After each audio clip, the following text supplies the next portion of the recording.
You ask Tiger to solve. This deals with linear equations with one unknown. The final result is x equals 2. Let's solve it step by step. Group all x terms on the left side of the equation. Add 1 over 2x to both sides. Group the coefficients. Convert the integer into a fraction. Combine the fractions. Combine the numerators.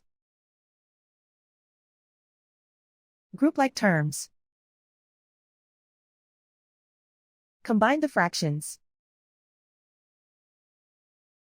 Combine the numerators.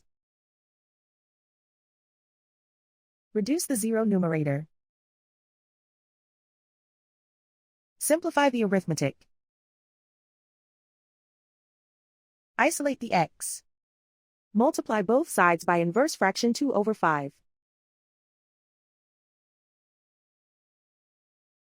Group like terms. Multiply the coefficients. Simplify the fraction. Multiply the fractions. Simplify the arithmetic. And so the final result is x equals 2.